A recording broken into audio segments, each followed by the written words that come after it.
వచ్చేవాళ్ళన్నట్టుగా ఉన్నారు కనుక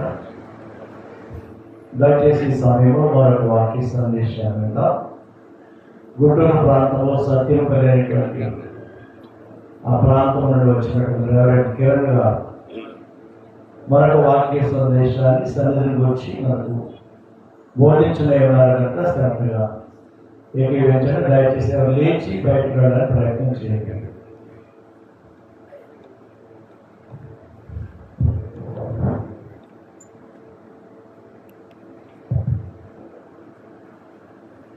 ఎన్నో మిషనులు ఉన్నాయి భూమిలో,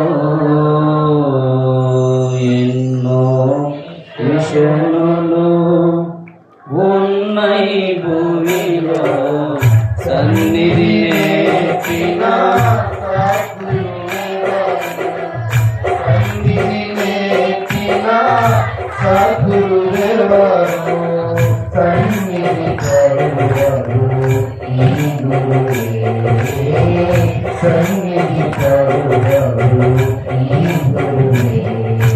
బైబిలు మిషను నాయకుడు కలువరి నారు ప్రియ సుతుడు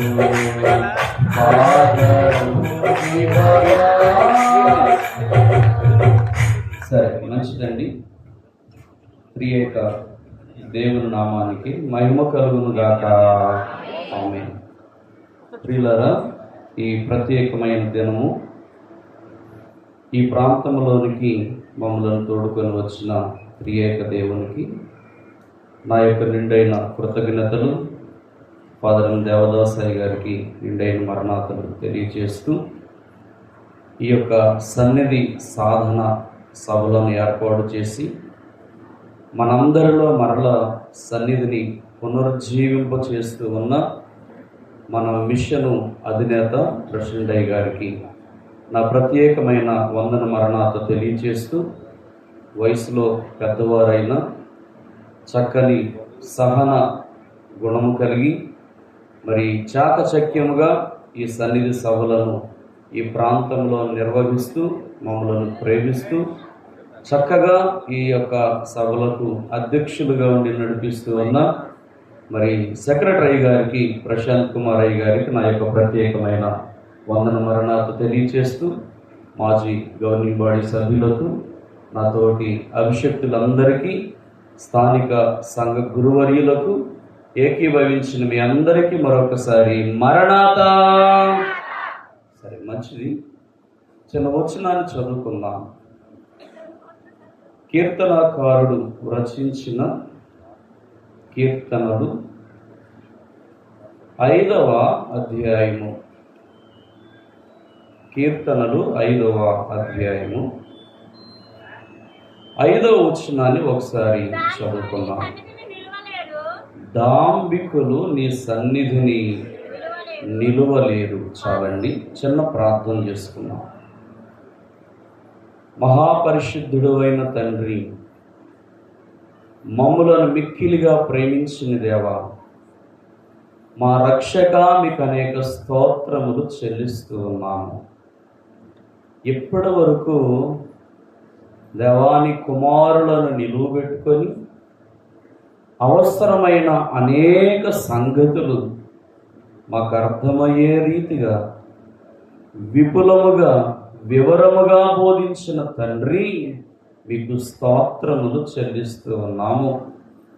ఇదిగో స్వామి, అల్పుడనైన నిదాసుని మీరు మరుగు చేసుకొని మాకు అవసరమైన సంగతులు అందించమని మాట్లాడుదున నేనే అని సెలవిచ్చిన ప్రభువా, నీ సన్నిధిని మాతో ఉంచి నీ వాక్యము ద్వారా మా అందరినీ బలపరచమని యేసుక్రీస్తు నామములో వినయముతో వేడుకొని ప్రార్థిస్తున్నాము పరమ తండ్రి. ఆమేన్. దేవనామమున దైవ సహవాసములో ఏకీభవించిన మనందరికీ సన్నిధిలో ఉన్న సకల భాగ్యములు ప్రభు ప్రసాదించును గాక. ఆమేన్. కూర్చున్నాం.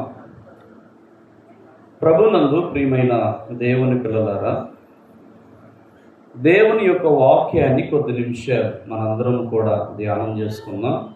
ఒక చిన్న పల్లవి పాడుకొని వాక్యంలోనికి వెళదాం. కారణం ఏంటి అంటే అక్కడక్కడ వర్షాలు పడుతూ ఉన్నాయి. ఉదయకాలంలో ఇక్కడ కూడా కొన్ని చినుకులు పడ్డాయి.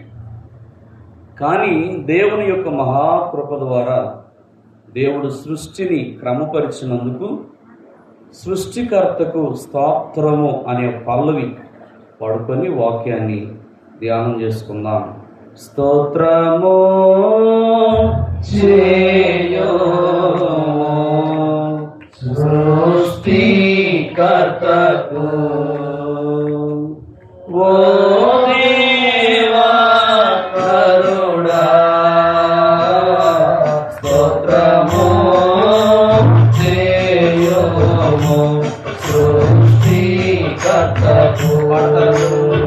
స్తోత్రము చేయుము శుభకరమదితో, స్తోత్రము చేయుము శుభకరమదితో, రాత్రికి గడు వీడు దయగల తండ్రికి,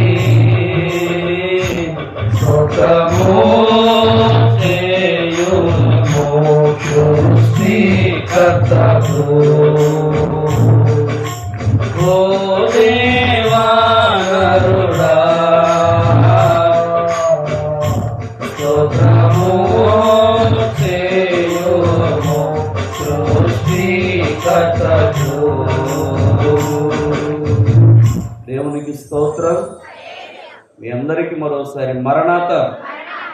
ప్రియులారా, ఈ ప్రత్యేకమైన సమయంలో దైవ సన్నిధి యొక్క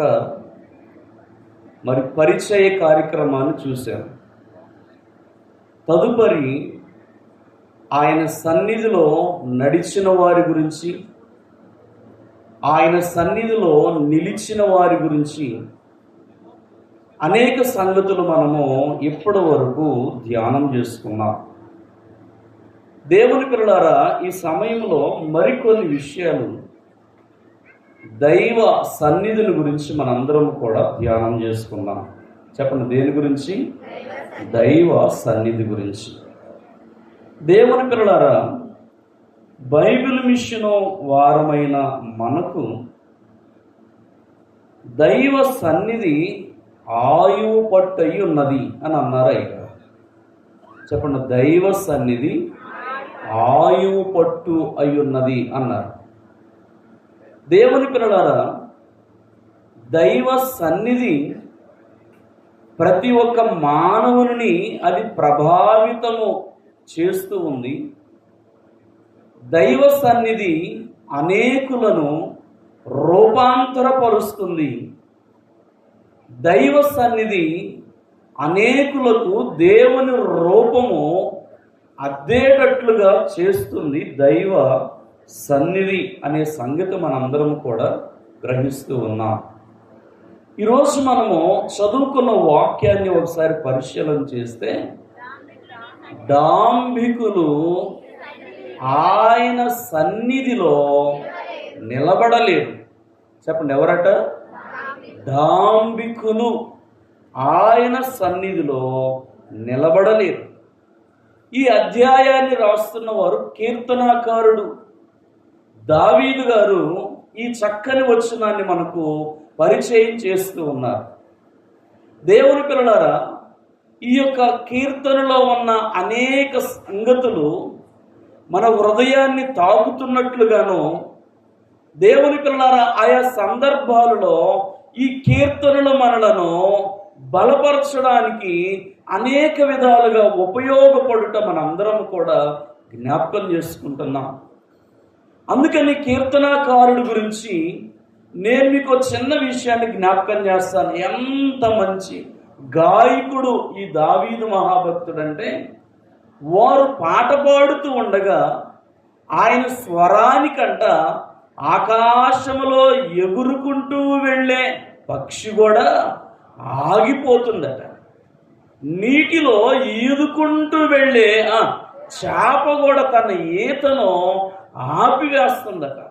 అంటే అంత సుమధురమైన స్వరముతో వారు దేవుని కీర్తించేవారు. అందుకనే దైవజనుడు దేవదాసయ్య గారు మనకు నేర్పించిన ఓ చిన్న మాట ఏంటి అంటే, రాగాలు తీస్తే రోగాలు పోతాయి అని అన్నారు. చెప్పండి, రాగాలు తీస్తే రోగాలు పోతాయి అని చెప్పి దైవజనులు మనందరికి కూడా నేర్పించిన వారై ఉన్నారు. ఈరోజు దేవుని పిల్లలారా, చదువుకున్న వచనాన్ని ఒకసారి మనందరం కూడా చూస్తే డాంబికులు అని రాయబడుతూ ఉంది. డాంబికులు అంటే అర్థం ఏమిటి అంటే గర్వము కలిగిన వారు అని అర్థం. డాంబికులు అంటే అర్థము అహంకారము కలిగిన వారు అని అర్థం. డాంబికులు అనంటే గొప్పలకు చెప్పుకునేవారు, గొప్పలకు పోయేవారు. వీరిని డాంబికులు అని అంటారు. చెప్పండి, డాంబికులు అంటే గర్విష్ఠులు, గర్వము కలిగిన వారికి డాంబికులు అని పేరు. దేవుని పిల్లలారా, అహంకార దృష్టి కలిగిన వారికి డాంబికులు అని పేరు. దేవుని పిల్లలారా, ఉన్నది కొంచెం అయితే ఇదిగో చాలా గొప్పగా చెప్పుకునేవారు డాంబికులు అనే సంగతి మనందరం కూడా గ్రహించవలసిన వారమై ఉన్నాం అని మనందరం కూడా జ్ఞాపకం చేసుకోవాలి. దేవుని పిల్లలారా, ఈరోజు మనందరం కూడా మరికొన్ని నిమిషాలు దైవ సన్నిధిని గురించి జ్ఞాపకం చేసుకున్నాం. దేవుని పిల్లలు కాబట్టి ఈ దైవ సన్నిధిలో ఎవరు నిలబడగలరు అంటే పరిశుద్ధులు మాత్రమే నిలబడగలరు.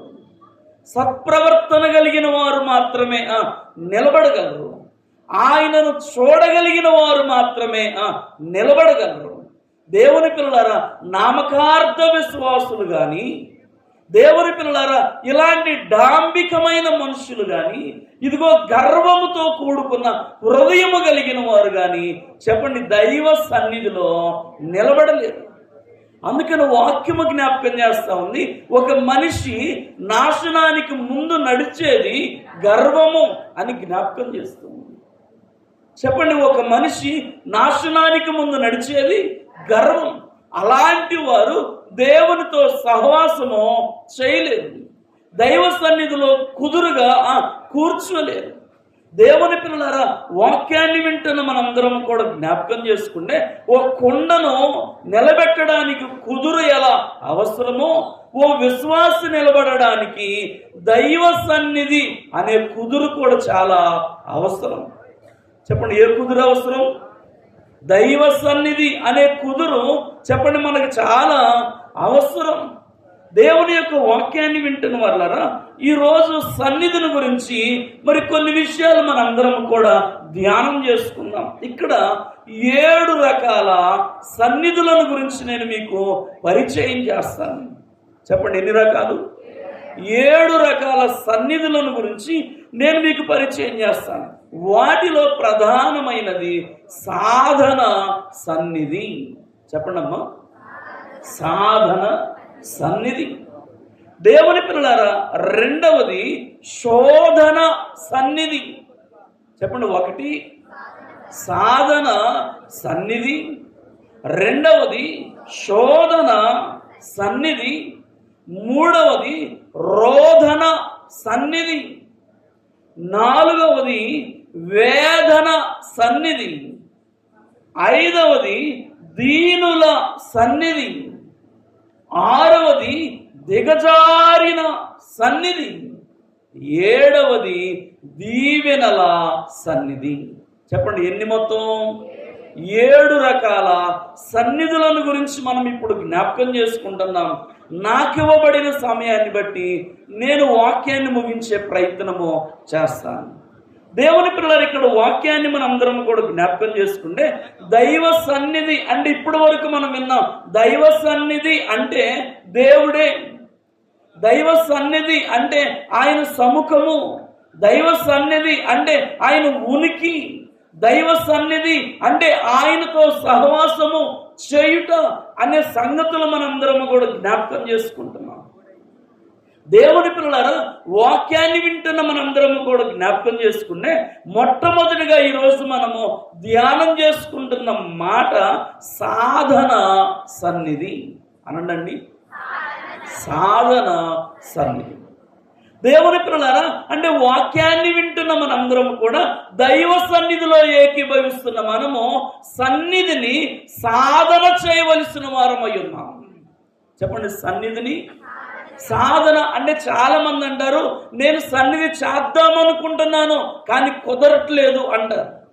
సన్నిధిలో అనుకుంటారు కానీ మోకరించలేరు. దేవుని పిల్లలారా, సన్నిధిలో దేవునితో సహవాసము చేద్దామనుకుంటారు కానీ వారు దైవ సన్నిధి చేయలేరు. కానీ కన్వెన్షన్ కీర్తనలో మనందరం కూడా జ్ఞాపకం చేసుకుంటే ఒక చిన్న శరణాన్ని మనందరం కూడా చూస్తాం. బైబిల్ మిషను ఏర్పాటులో సన్నిధి ఉన్నది, బైబిల్ మిషను ఏర్పాటులో సన్నిధి ఉన్నది. ఆ సన్నిధి పరులే బైబిల్ మిషను మెంబరులవుతారు.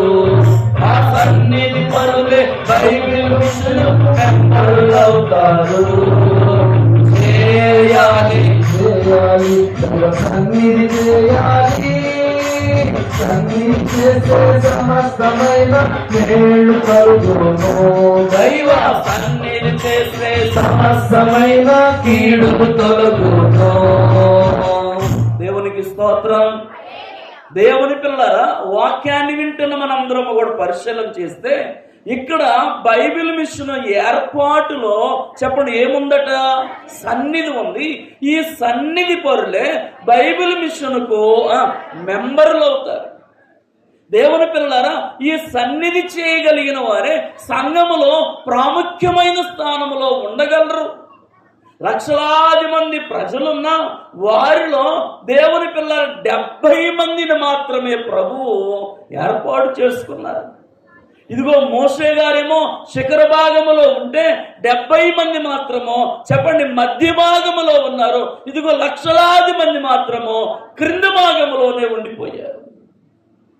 అందుకనే దేవుని పిల్లరా, బైబిల్ మిషన్ దైవ సన్నిధిలో ఎదుగుతున్న మనందరికీ కూడా సన్నిధి సాధన అవసరము. చెప్పండి, మనందరం కూడా సన్నిధిని ఏం చేయాలి? సాధన చేయాలి. ఎలా సాధన చేయాలి అనే సంగతి మనందరం కూడా ఒకసారి పరిశీలన చేస్తే, ఇదిగో కీర్తనకారుడు రాస్తూ 63వ కీర్తన చూడండి.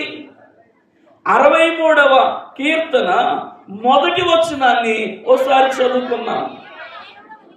అమ్మా, ఇదిగో ఓ దేవా నా దేవుడవు నీవే, ఇదిగో నేను వేకువనే నిన్ను వెదకెదను. దేవుని పిల్లలారా, ఇక్కడ కీర్తనాకారుడు రాస్తూ ఏమంటున్నారంటే, దేవా నా దేవుడవు, గట్టిగా చెప్పాలి, నా దేవుడవు నీవే. చెప్పండి, మన అందరి దేవుడు ఎవరు? మాట్లాడాలి. మన అందరి దేవుడు ఎవరు? యేసు ప్రభువే. ఇక్కడ కీర్తనాకారుడు అంటున్నాడు, దేవా నా దేవుడవు నీవే, కాబట్టి నేను వేకువనే లేచి నీ సన్నిధిని వెదుకెదను. అంటే సాధన చేయడము, నీ సన్నిధిలో నేను వెతికెదను. దేవుని పిల్లలారా, దైవ సన్నిధిలో ఏమి వెతుకుతున్నారు అంటే దైవ రూపాన్ని వెతుకుతున్నారు. దైవ సన్నిధిలో ఏమి వెతుకుతున్నారు అంటే దేవుని మహిమను వెతుకుతున్నారు. దైవ సన్నిధిలో ఏమి వెతుకుతున్నారంటే ఆయనలో ఉన్న దివ్యమైన లక్షణాలను వెతుకుతున్నారు. అందుకని ఈరోజు వాక్యాన్ని వింటున్న మనందరం కూడా పరిశీలన చేస్తే ఇక్కడ అంటున్నాడు, ఇదిగో నేను వేకువనే లేచి నిన్ను వెదికెదను. సాధన చేయుట. దేవుని పిల్లరా, వేకువనే లేచి దేవుని మనము వెతుకుట, ఆయన సన్నిధిలో మోకరించుట, ఆయనతో మనము సహవాసము చేయుట. ఇదే అధ్యాయము 4వ వచనాన్ని కూడా ఒకసారి పరిశీలన చేస్తే, ఇదిగో నేను నా మంచం మీద జ్ఞాపకము చేసుకొని ఇదిగో చూడండి, వేకువనేమో వెతుకుతున్నాడట, రాత్రి కాలములోనేమో ధ్యానం చేస్తున్నాడట. చెప్పండి, రాత్రి కాలములోనేమో ఉదయకాలములోనేమో వెతుకుతున్నాడు. ఆయన సన్నిధిలో వెతుకుతున్నారట, రాత్రి కాలములోనేమో ధ్యానము చేస్తున్నాడు. దైవజనులు అంటారు, ఇదిగో ధ్యానము వలన జ్ఞానం వస్తుంది. చెప్పండి, ధ్యానము వలన జ్ఞానం వస్తుంది. దైవజనులు అంటారు, ఇట్టి ధ్యానము చేయుచుండిన మీలో ఉన్న భక్తి గట్టి పడుతుంది కాలక్రమమున. ధ్యానము వలన భక్తి గట్టి పడుతుంది. దేవుని పిల్లలు కాబట్టి ఉదయకాలములోనేమో ఇదిగో వెతికే సాధన, రాత్రి కాలములోనేమో ధ్యానము చేసే సాధన.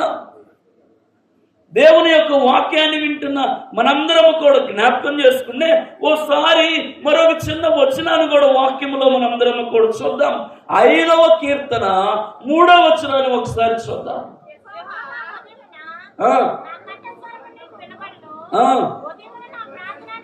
ఇదిగో ఉదయమున అంటే వేకువన ఇదిగో నా కంఠస్వరము నీ సన్నిధిలోనికి వస్తుంది. ఇదిగో వేకువన ఇదిగో నేను నీ సన్నిధిలోనికి వస్తున్నాను. దేవుని పిల్లలారా, దైవజనులు చెప్పిన ఓ మాట ఏంటి అంటే, ఎక్కువ పనులున్న నాడే ఎక్కువ ప్రార్థన చేయాలి అన్నారు. అట్లాగనే దైవ సన్నిధిని నేర్చుకోవాలి అనుకున్నవారు, దైవ సన్నిధిలో కూర్చోవాలి అనుకున్నవారు చెప్పండి, ఖచ్చితంగా ప్రతిరోజు చెప్పండి దైవ సన్నిధిలో మనము ధ్యానము చేయాలి.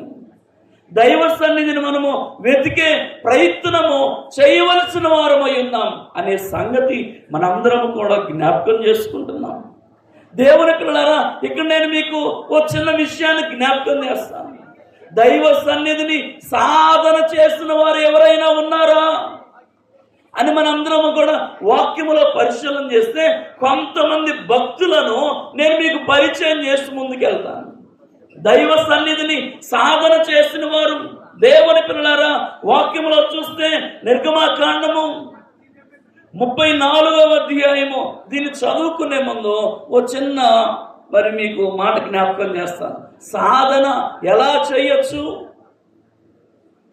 సన్నిధిలో సాధన మనం ఎలా చేయొచ్చు అంటే ప్రార్థన ద్వారా సాధన చేయొచ్చు, పాటల పాడుట ద్వారా కూడా సాధన చేయొచ్చు, ధ్యానము చేయట ద్వారా కూడా సాధన చెప్పండి చేయవచ్చు, వాక్యము చదువుట ద్వారా కూడా సాధన చేయవచ్చు. దేవుని పిల్లలారా, మనసు కుదురుబాటున్నా లేకపోయినా మోకాళ్ళు వేయట ద్వారా కూడా మనము సాధన చేయొచ్చు, ఉపవాసం ద్వారా సాధన చేయొచ్చు, పాటల ద్వారా, ప్రార్థన ద్వారా, వాక్యము ద్వారా, మోకాళ్ళ అనుభవం ద్వారా చెప్పండి మనము దైవ సన్నిధిని సాధన చేయొచ్చు. అంటే ఇన్ని పద్ధతుల్లో మనము సాధన చేయొచ్చు.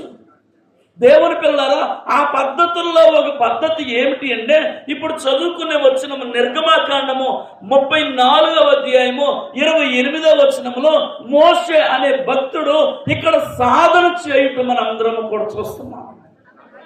చాలు దేవుని పిల్లలారా, ఇక్కడ ఈయన మోషే అనే భక్తుడు సాధన సన్నిధిలో అంటే 40 దినాలు సాధన అంటే ఒకరోజు చేసేది సాధన కాదు, ఒక్క గడియ చేసేది సాధన కాదు. దేవుని పిల్లరా, క్రమేపీ క్రమేపీ క్రమేపీ చెప్పండి రోజు చేస్తేనే దాన్ని ఏమంటారు? సాధన అంటారు. దేవుని పిల్లరా, ట్రై అగైన్ అండ్ అగైన్ అంటే మరలా మరలా మరలా మరలా దాన్ని మనం సాధన చేయాలి. ఇలా సాధనము చేయడం ద్వారా ఏం దొరుకుతుంది అంటే దైవజనులు అంటారు మహిమ కనబడుతుంది, అనుభవం దొరుకుతుంది. సాధన చేయడం ద్వారా దేవుని పిల్లల ఒక ఎక్స్పీరియన్స్ వస్తుంది మనకి. అందుకనే ఇంగ్లీష్ లో సామెత చెప్తారు, experience is the best teacher.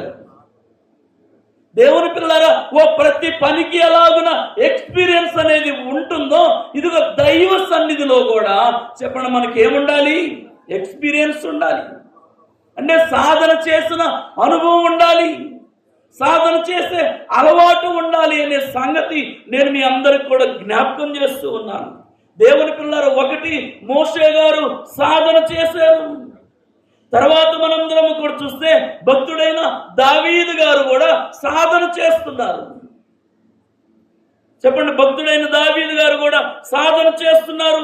ఇప్పుడు చదువుకున్న 63 మొదటి వచనంలో.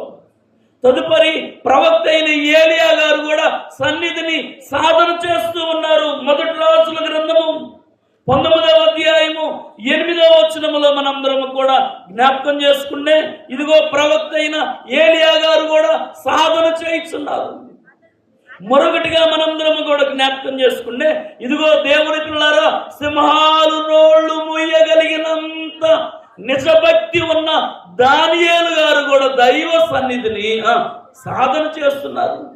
దానియేలు గ్రంథము 6వ అధ్యాయము 10వ వచనములోను, 10వ అధ్యాయము 2-3 వచనాలలోను సాధన చేయటం మనందరము కూడా చూస్తా ఉన్నాం. మరొకరిని మనందరము కూడా పరిచయం చేసుకుంటే, యోహాను గారు కూడా దైవ సన్నిధిని సాధన చేస్తున్నారట. ఎక్కడ అంటే అరణ్యములో సాధన చేస్తున్నారట. లూకా శుభవార్త 1వ అధ్యాయము 80వ వచనములో వ్రాయబడుతూ ఉంది. దేవుని పిల్లలారా, మనందరము కూడా జ్ఞాపకం చేసుకుంటే, ఇంకా అనేక మంది భక్తులు సాధన చేశారు. ఇప్పటి వరకు వాక్యములో విన్నట్లు హానోకు అనే భక్తుడు ప్రయాణము చేస్తూ సాధన చేశాడు. దేవుని పిల్లలారా, జక్కయ్య అనే భక్తుడు ఇదిగో పరిగెత్తుకుంటూ వెళ్ళి సాధన చేశాడు. అంటే ప్రభువును చూడాలి, ఆయన కలుసుకోవాలి, ఆయనతో మాట్లాడాలి. ఆయనలో ఉన్న ఆసక్తిని చూసి ప్రభువారు అంటున్నారు, ఇతడు కూడా అబ్రహాము కుమారుడే. దేవుని పిల్లారా, ఇంకా మనందరము కూడా చూస్తే, ఒక ఆయన ఇదిగో చెట్టు కింద కూర్చొని నజరేతులో నుంచి మంచిదేదైనా రాగలదా అని ఆయన కూడా ఎవరి గురించి ఆలోచన చేస్తున్నాడు? యేసు ప్రభువారి గురించి. దేవుని పిల్లలారా, వాక్యాన్ని వింటున్న మనందరము కూడా జ్ఞాపకం చేసుకుంటే, ఆది అపోస్తులైన వారు కూడా సాధన చేయటం మనందరము కూడా చూస్తున్నాం. అపోస్తుల కార్యముల 1వ అధ్యాయము 14వ వచనంలో వ్రాయబడుతుంది. 13వ అధ్యాయము 2వ వచనంలో కూడా రాయబడుతుంది. ఆది అపోస్తులైన వారు కూడా చెప్పండి, దైవ సన్నిధిని ఏం చేశారు? సాధన. చెప్పండి, దైవ సన్నిధిని సాధన చేశారు. అంటే వారు సన్నిధి చేయడం అలవాటు చేసుకుంటున్నారు. సన్నిధిలో మోకరించడం కష్టమైన నష్టమైన ఎలాంటి పరిస్థితులైనా చెప్పండి, దేవునితో సహవాసము వారు మానడం లేదు. అందుకనే దేవుని పిల్లలారా, వాక్యాన్ని వింటున్న మనందరము కూడా పరిశీలన చేస్తే, మనము కూడా దేవుని పిల్లలారా దైవ సన్నిధి అనే దానిని మనము మాననటువంటి వారమై ఉండాలి. ఇలా దైవ సన్నిధిని మనము సాధన చేయుట ద్వారా దేవుడు మనకు 3 భాగ్యాలు ఇస్తారట. ఏంటి ఆ 3 భాగ్యాలు అంటే, ఒకటి పరిశుద్ధతనిస్తారట. చెప్పండి, ఏమిస్తారు? పరిశుద్ధతనిస్తారు. దైవ సన్నిధిని మనము సాధన చేయడం ద్వారా దేవుడు మనకి పరిశుద్ధతనిస్తారట. ఎలాంటి పరిశుద్ధతనిస్తారు అంటే, లేవియాకాండం 11వ అధ్యాయము 44వ వచనం ప్రకారము, ఇదిగో నేను ఎలా పరిశుద్ధుడనై ఉన్నానో దైవ సన్నిధిలో ఏకీభవిస్తున్న వారలారా చెప్పండి, మీరు కూడా అలాంటి పరిశుద్ధత కలిగి ఉండండి. దేవుని పిల్లలారా, అంటే దైవ సన్నిధిని సాధన చేయటం ద్వారా దేవుడు మనకిచ్చే ఒక భాగ్యము పరిశుద్ధత. చెప్పండి, దేవుడు మనకిచ్చే ఓ భాగ్యము పరిశుద్ధత. పరిశుద్ధత లేకుండా ఎవరు కూడా ప్రభువుని చూడలేరు. పరిశుద్ధత లేకుండా ఎవరు కూడా ఓ దర్శనాన్ని పొందుకోలేరు. పరిశుద్ధత లేకుండా ఎవరికి ప్రార్థన నెరవేర్పు రాదు. కాబట్టి దేవుని యొక్క వాక్యాన్ని వింటున్న వాళ్ళరా, దైవ సన్నిధి యొక్క సాధన మనకు పరిశుద్ధతనిస్తుంది. చెప్పండి, మనకు పరిశుద్ధతను దయచేస్తూ ఉంది.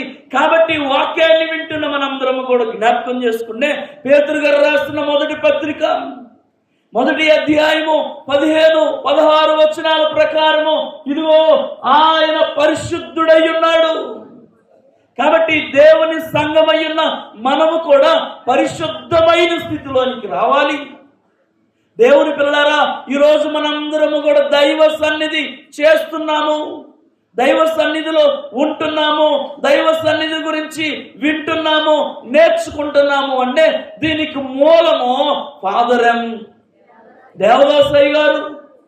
అందుకనే దైవజనుడికి పెట్టిన పేరు సన్నిధి నేర్పిన సద్గురువు, మంచి గురువు దైవజనుడు. దేవుని పిల్లలారా, దైవజనుడే ఈ సన్నిధి అనుభవాన్ని కలిగిన వారై ఉన్నారు. కాబట్టి దేవుని పిల్లలారా, ఆయన యొద్దకు వచ్చిన మనందరం కూడా దైవజనుడు నేర్పించే మాట ఏంటి అంటే దైవ సన్నిధి. కాబట్టి వాక్యాన్ని వింటున్న మనందరము కూడా ఈ సన్నిధిని సాధన చేయవలసిన వారమై ఉన్నాం. అంటే కష్టమైన, కరువైన, శ్రమైన, ఉపద్రవమైన, ఎలాంటి బలహీనతలైనా చెప్పండి ఏమానకూడదు, మాట్లాడాలి. సన్నిధిని సాధన చేయడము, సన్నిధిలో మోకరించుట మానకూడదు. దెసలోనికైలకు రాసిన మొదటి పత్రిక 4వ అధ్యాయము 3-4 వచనాల్లో కూడా దేవుని పిల్లల పరిశుద్ధతల గురించి ప్రభువు రాయిస్తూ ఉన్నారు. రెండవదిగా మనందరము కూడా చూస్తే దైవ సన్నిధి సాధన చేయట ద్వారా దేవుడండ మనకిచ్చే రెండవ భాగ్యము ఆయన ప్రేమను మనకిస్తారట. చెప్పండి, ఒకటి పరిశుద్ధతను ఇస్తారు, రెండవదిగా ఆయన ప్రేమను మనకిస్తారట. చెప్పండి, ఏమిస్తారు? ప్రేమ. దేవుని పిల్లలారా, వాక్యాన్ని వింటున్న మనందరము కూడా జ్ఞాపకం చేసుకుంటే యోహాను సువార్త 14వ అధ్యాయము 23వ వచనాన్ని ఒకసారి మనందరం కూడా పరిశీలన చేసుకుందాం. ఇదిగో ఎవరైనా నన్ను ప్రేమిస్తున్నారు అంటే వారు నా మాట వింటారు. దేవుని పిల్లారా, కాబట్టి దైవ సన్నిధి చేసేవారు చెప్పండి ఎవరి మాట వింటారు? ఈ మాట ఎలా వింటారు అంటే దేవుని యొక్క ప్రేమను బట్టి. చెప్పండి, దేన్ని బట్టి? దేవుని యొక్క ప్రేమను బట్టి. దేవుని పిల్లలారా, దేవుని యొక్క ప్రేమను బట్టి ఆయన మాట వింటారు అని ప్రభు జ్ఞాపకం చేస్తూ ఉన్నారు. ఇది యోహాను సువార్త 15వ అధ్యాయము 12-13 వచనాలలో కూడా ఈ ప్రేమను గురించి మనందరము కూడా చూస్తూ ఉన్నాం. దేవుని పిల్లలారా, ఇదిగో నేను మిమ్మల్ని ప్రేమిస్తున్న ప్రకారము మీరు కూడా అనేకులను ప్రేమించండి. అందుకనే దైవజనుడు దేవుని పిల్లలారా ప్రభువారి గురించి రాస్తూ దేవా నీవు ప్రేమవై ఉన్నావు, అందుకే జీవరాశులు ఒకదానిని ఒకటి ప్రేమించుకొనుచున్నవి, అలాగునే మనుషులు కూడా ఒకరిని ఒకరు ప్రేమించుకొనుచున్నారు. దేవుని పిల్లలు కాబట్టి దైవ సన్నిధి చేసే వారికి దేవుడిచ్చే రెండవ భాగ్యం ఏంటి అంటే ప్రేమ. దైవ సన్నిధిలో మోకరించడం నేర్చుకున్న తర్వాత, దైవ సన్నిధిలో బలపడడం నేర్చుకున్న తర్వాత వారిలో ఉన్న కరుకుతనము, కఠినతనం పోతుంది. వారికి దేవుడు ప్రేమ కలిగిన స్వభావాన్ని, ప్రేమ కలిగిన లక్షణాలను దేవుడు అందిస్తారు అనేది మనందరం కూడా జ్ఞాపకం చేసుకుంటున్నాం. దేవుని పిల్లరా, దైవ సన్నిధి ద్వారా దేవుడు మనకిచ్చే మూడవ భాగ్యం ఏంటి అంటే సహవాసము అనే భాగ్యం ఇస్తారు. చెప్పండి, ఏ భాగ్యము? సహవాసము. అంటే దైవ సన్నిధి సాధన చేయుట ద్వారా దేవుడు మనకి సహవాసాన్ని ఇస్తారట. చెప్పండి, ఏ భాగ్యము? ఆదివారం ముందు విశ్వాస ప్రమాణములో మనం చెప్పుకుంటున్నాం, ఇదిగో పరిశుద్ధుల సహవాసాన్ని నేను నమ్ముచున్నాను. చెప్పండి, సహవాసము? పరిశుద్ధుల సహవాసాన్ని నేను నమ్ముతున్నాను. దేవుని పిల్లలారా, వాక్యాన్ని వింటున్న మనందరం కూడా పరిశీలన చేస్తే పరిశుద్ధుల సహవాసాన్ని నేను నమ్ముతున్నాను. అంతేకాకుండా ఇంకో చిన్న ఉదాహరణ చెప్పి వాక్యాన్ని ముగిస్తాను. యోహాను గారు రాసిన మొదటి పత్రిక, ఇదిగో మొదటి అధ్యాయము 6-7 వచనాల్లో వ్రాయబడుతున్న మాట ఏంటి అంటే, యోహాను గారు రాసిన మొదటి పత్రిక, ఇదిగో మనము ఆయనతో సహవాసము గలవారమని చెప్పుకొని, ఇదిగో నీవు దేవునితో సహవాసం చేస్తున్నానని చెప్పుకొని, సన్నిధిలో ఉంటున్నానని చెప్పుకొని, దేవుని వాక్యం చదువుతున్నానని చెప్పుకొని నువ్వు చీకటిలో ఉంటే, సాతానుకు సమీపముగా ఉంటే, దేవునిని నీవు సరిగా మహిమపరచకపోతే చెప్పండి ఎవరికి ప్రమాదం? అది ఎవరికి? మనకే ప్రమాదము. కాబట్టి దేవుని పిల్లలారా, దేవుని యొక్క వాక్యాన్ని వింటున్న మనందరం కూడా చూస్తే దేవుని పిల్లలారా పరిశుద్ధుల సహవాసాన్ని, దూతల సహవాసాన్ని దేవుడు మనకిస్తారట. కాబట్టి ముగించే ముందు నేను జ్ఞాపకం చేసే మాట ఏంటి అంటే, దేవుని పిల్లలారా ఈ 7 రకాల సన్నిధులలో మనము సాధన సన్నిధి అనే దాని గురించి చూసాము. ఇదిగో ఎంతమంది సాధన చేశారో చూసాము. అలాగే మనము సాధన చేయడం ద్వారా దేవుడు మనకిచ్చే 3 భాగ్యాలు చూసాము. 1 పరిశుద్ధతనిస్తున్నారు, 2 ఆయన ప్రేమను మనకిస్తున్నారు, 3వది సహవాసాన్ని కూడా మనకి ఇస్తున్నారు. ఇలాంటి సహవాస అనుభవాలతో, ఇలాంటి సన్నిధి సమావేశాలలో మనందరము కూడా కలుసుకుంటూ ఆయనలో మనలో ఆయన, ఒకరిలో ఒకరము ఏకమైపోయి ఆయన వచ్చినప్పుడు ఎగిరి మేఘమెక్కి ఆ నిత్యరాజ్యములో ఉండే గొప్ప భాగ్యము ప్రభు మనందరికీ ప్రసాదించును గాక. ఆమేన్. తండ్రి నీకు స్తోత్రాలు. విన్న మాటలు మా అంతరంగంలో దాయండి. అపవాది ఎత్తుకొని పోకుండా సహాయం చేయండి. మీ పావన పరిశుద్ధాత్మ శక్తి యొక్క ప్రభావంతో నింపమని, నీ వాక్యము ద్వారా మమ్మందరినీ బలపరిచి నింపి పంపమని, ఈ స్థానిక సంఘ కాపరిని, సంఘమును, సేవను దీవించమని యేసుక్రీస్తు నామములో వినయముతో వేడుకొని ప్రార్థిస్తున్నాము పరమ తండ్రి. ఆమేన్. సరే, మంచిదండి. చక్కని వాక్య సందేశం అందించినటువంటి కేంద్ర గారికి నిరీక్షణ తరఫున వందనాలు తెలియజేస్తూ అందరూ దయచేసి సహకరించండి. నన్ను ప్రేమించి నాకు ఈ చక్కని అవకాశాన్ని ఇచ్చిన సెక్రటరీ గారికి మరోసారి మరణాత. యేసు